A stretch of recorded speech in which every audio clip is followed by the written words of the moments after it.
हर्षित landmark, सपनों का घर जैसा आप चाहते हैं हम बनाते हैं। 1, 2 एवं 3 BHK ready position flats. Call 9827321321।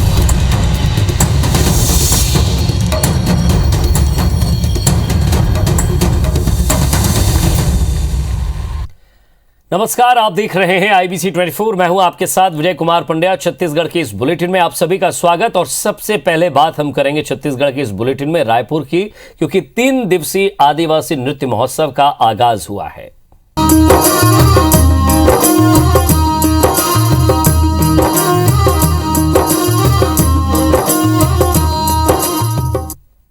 तो 3 दिवसीय आदिवासी नृत्य महोत्सव है। सीएम भूपेश बघेल कार्यक्रम में मौजूद हैं, वहां संबोधन कर रहे हैं। सीधे वही लिए चलते हैं आपको। हित में लिए गए निर्णय के बारे में भी जानकारी दी। 2019 में एक कार्यक्रम हम लोगों ने शुरुआत की, तब उसमें राहुल गांधी जी आए थे। आज उन्होंने अपना संदेश भेजा है। उस कार्यक्रम में उपस्थिति देकर और खुद भी मंच में आके ढोलक लेके जो उन्होंने नृत्य भी किया, और नृत्य केवल राहुल गांधी जी नहीं किए, बल्कि महामहिम राज्यपाल भी नृत्य में शामिल हुए थे। उन्होंने भी डांस किया था। तो वो यादें सबके स्मृति में हैं और वही स्मृति लेके सब आ रहे हैं। और ये हमारे लिए बहुत ही प्रसन्नता का विषय है कि छत्तीसगढ़ अकेला राज्य है जहां पूरे देश के और विश्व के आदिवासी कलाकारों को बुलाकर एक मंच देने का काम किया। ये हमारे लिए सौभाग्य की बात है। आदरणीय साथियों, बहुत ज्यादा वक्त नहीं लूंगा, क्योंकि वैसे हमारे संस्कृति मंत्री, पर्यटन मंत्री को भी बोलना था और उन्होंने कहा कि समय काफी हो चुका है, राज्यपाल जी को हम लोग सुनेंगे, इसलिए उन्होंने अपना वक्त मुझे दे दिया है। मैं ज्यादा वक्त न कर लेते हुए आज छत्तीसगढ़ में जो वातावरण है, किसानों के बीच में, गांव में, मजदूरों के बीच में, जंगलों में, आदिवासियों के बीच में जो उत्सव और उत्साह का वातावरण बना है, शासन की योजनाओं का लाभ जिस प्रकार से सभी वर्ग के लोगों को मिल रहा है, इससे निश्चित रूप से एक कह सकता हूं कि यह स्थिति छत्तीसगढ़ में वर्षों बाद निर्मित हुई है, जिसमें सभी वर्ग, चाहे वो किसान हो, मजदूर हो, आदिवासी हो, अनुसूचित जाति के लोग हों, चाहे वो व्यापारी हो, चाहे उद्योगपति हो, लगातार अपने अपने क्षेत्र में आगे बढ़ रहे हैं। एक संतोष मिलता है जब सबके चेहरे में खुशी दिखाई पड़ती है। वही आज छत्तीसगढ़ में हम सब महसूस कर रहे हैं और इसके लिए मैं राज्यपाल महोदय को भी धन्यवाद देता हूं कि लगातार हम लोग मार्गदर्शन करते रहे।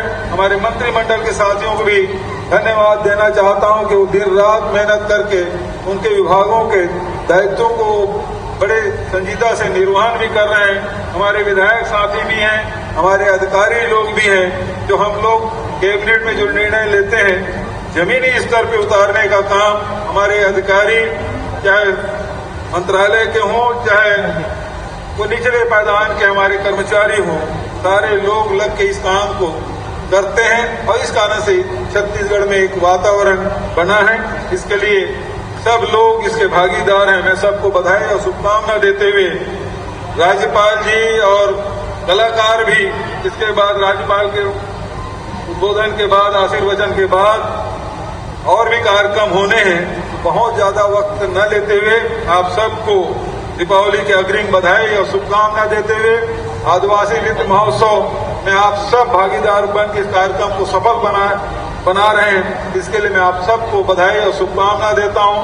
हमारे सोशल मीडिया के, हमारी इलेक्ट्रॉनिक मीडिया के, प्रिंट मीडिया के सारे साथियों के माध्यम से प्रदेश में तो ये बातें पहुंच ही रही है। देश के कोने कोने तक के बात आप पहुंचा रहे हैं और न केवल देश में बल्कि विदेशों में भी आदिवासी नृत्य महोत्सव के माध्यम से छत्तीसगढ़ को चर्चा में ला रहे हैं। इसके लिए मैं सभी मीडिया के साथियों को बहुत बहुत बधाई और शुभकामना देते हुए अपनी वाणी की विराम देता हूं। धन्यवाद। जय हिंद, जय छत्तीसगढ़। बोलो छत्तीसगढ़ माता की। जय जोहार। बहुत बहुत शुक्रिया आदरणीय मुख्यमंत्री महोदय, आपके उद्गार और आपने जो विश्वास जगाया है इस पूरे कार्यक्रम को लेकर और इसके आशय को लेकर कि बिल्कुल न सिर्फ परिलक्षित हो रहा है बल्कि इसे धरातल पर सफल बनाया है सभी टीम ने आपके मार्गदर्शन में, और छत्तीसगढ़ गवाह हो रहा है दूसरे अध्याय का राष्ट्रीय आदिवासी नृत्य महोत्सव के सफलतापूर्वक आगाज करने का। और इसके साथ ही मैं माननीय मुख्य अतिथि महोदया सुश्री अनुसुईया उइके जी का संक्षिप्त परिचय, एक प्रेरक व्यक्तित्व जो उनका है उसका संक्षिप्त परिचय आप सभी को देना चाहूंगी। महत्वपूर्ण पद जिनका निर्वहन आपने किया, सदस्य राष्ट्रीय महिला आयोग भारत सरकार नई दिल्ली 2003 और 4, सांसद राज्यसभा 2006 से 2012, प्रशासनिक पद निर्वहन के बारे में मैं आपको बता दूं, आप अर्थशास्त्र की व्याख्याता रही हैं छिंदवाड़ा मध्य प्रदेश में, मंत्री रही हैं उपराज्य मंत्री मध्य प्रदेश शासन में महिला एवं बाल विकास, अध्यक्ष आप रही हैं मध्य प्रदेश राज्य अनुसूचित जनजाति आयोग की। राजनीतिक सामाजिक जीवन में आपकी विशेष उपलब्धियां रही हैं। विशेष कार्यों के लिए आपको डॉक्टर BR अम्बेडकर फेलोशिप प्राप्त हुआ है। जागरूक विधायक पुरस्कार आपको प्राप्त हुआ है वर्ष 1989 में। विदेश यात्राएं जो आपने की और जिनकी वजह से देश को प्रदेश को सम्मान मिला, उनमें है मास्को, जिनेवा, स्विट्जरलैंड, लंदन। महामहिम राष्ट्रपति महोदय के साथ आपने विदेश यात्रा की है। महामहिम श्रीमती प्रतिभा देवी पाटिल जी के साथ आपने मास्को, सेंट पीटर्सबर्ग, दुशानवे और तजाकिस्तान की उच्च स्तरीय प्रतिनिधि मंडल के सदस्य के रूप में यात्रा की है। और ये प्रेरक व्यक्तित्व हम सभी को प्रेरित करता है कि जीवन में कोई इंसान यदि बहुत ही ग्रास लेवल से यदि उठता है और किसी राज्य के राज्यपाल के पद तक पहुंचता है तो ये उसकी अथक मेहनत, साधना।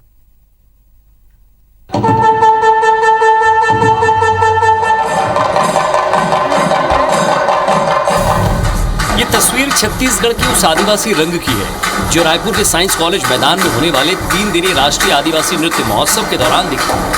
6 देशों के साथ 27 राज्यों और 6 केंद्र शासित प्रदेशों के 1000 से ज्यादा कलाकारों ने मार्च पास्ट निकाला।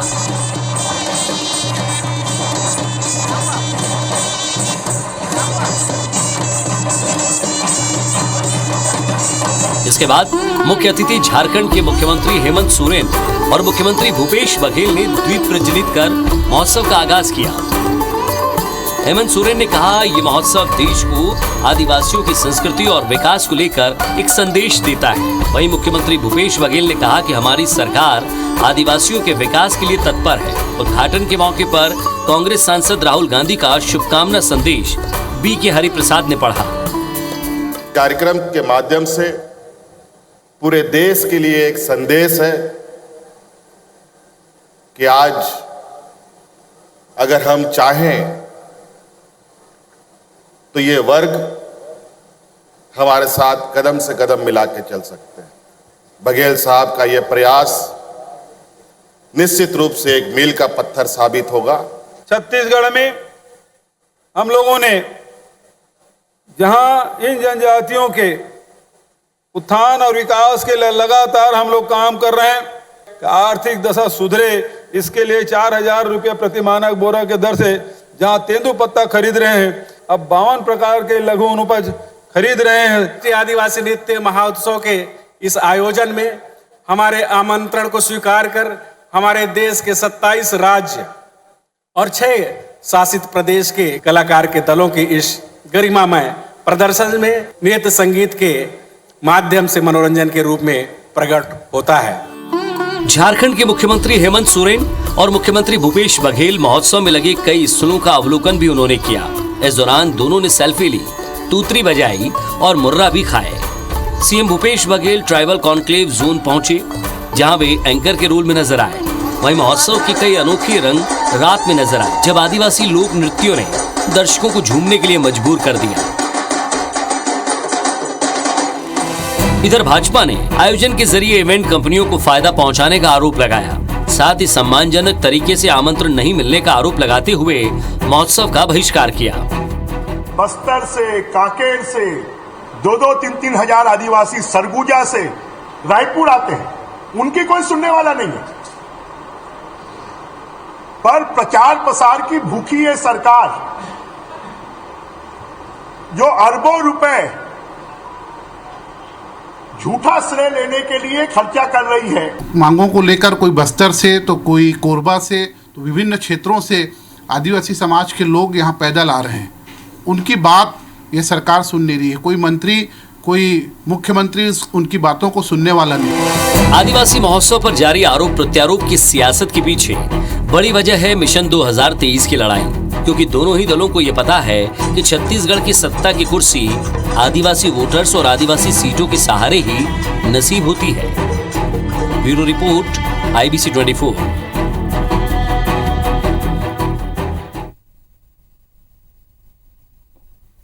और शायद ऐसा आयोजन, मुझे लगता है कि शायद भारत में ही नहीं, विदेशों में भी शायद ऐसा आयोजन नहीं होता है जो आपने छत्तीसगढ़ में इस आयोजन करवाया है। मैं बहुत बहुत बधाई और शुभकामना देती हूँ। छत्तीसगढ़ सहित देश में आदिवासियों की संस्कृति बहुत ही समृद्ध रही है। आदिवासी समृद्ध संस्कृति के बहुत होने के साथ ही प्रकृति के पूजक भी रहे हैं। उनकी जीवन शैली और प्रकृति के बीच एक गहरा सामंजस्य है। आदिवासी न्यूनतम आवश्यकताओं पर जीने वाले होते हैं। वास्तव में यह आदिवासियों की जीवन शैली का मूल मंत्र है। वे शुरू से ही इस शब्द का पालन करते रहे हैं। वे प्रकृति से उतना ही लेते हैं जितना उन्हें आवश्यकता होती है, क्योंकि वे धरती को अपनी माता मानते हैं। तथाकथित आधुनिक समाज को कई मायनों में उनसे बहुत कुछ सीखने की जरूरत है। आज इस जलवायु परिवर्तन के कारण अनेक समस्याओं का सामना कर रहा है। इसे हल करने का उपाय प्रकृति से प्रेम करने में और उसका आदर करने में छिपा हुआ है। इस राष्ट्रीय महोत्सव के दौरान अनेकता में एकता की अनोखी छटा दिखाई दे रही है। ऐसा लग रहा है मानो यहाँ लघु भारत उतर आया है।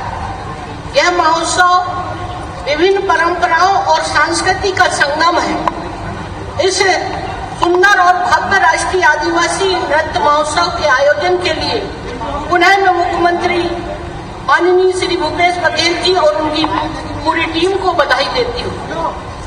केंद्र और राज्य शासन मिलकर आदिवासी हितों की रक्षा के साथ साथ शिक्षा, आर्थिक कल्याण और सामुदायिक उत्थान को बढ़ावा देने के लिए अनेकों कार्यक्रम संचालित कर रहे हैं।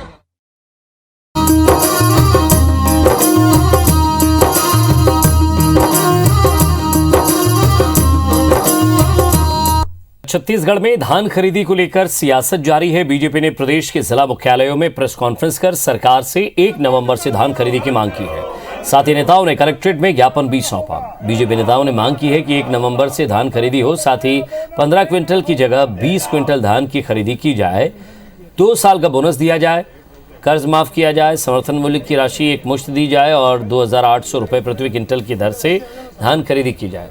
रायपुर में पूर्व मंत्री बृजमोहन अग्रवाल, बिलासपुर में नेता प्रतिपक्ष धर्मलाल कौशिक, दुर्ग में सांसद विजय बघेल, कोरबा में पूर्व मंत्री ननकीराम कंवर समेत पूरे प्रदेश में दिग्गज बीजेपी नेताओं ने मोर्चा खोल दिया है। बीजेपी का कहना है कि किसानों को त्योहार के समय पैसों की जरूरत है और मांगे नहीं माने जाने पर प्रदेश भर में आंदोलन किया जाएगा, जिस पर सीएम भूपेश बघेल ने पहले ही कहा है कि बीजेपी को किसानों की चिंता करने की जरूरत नहीं है।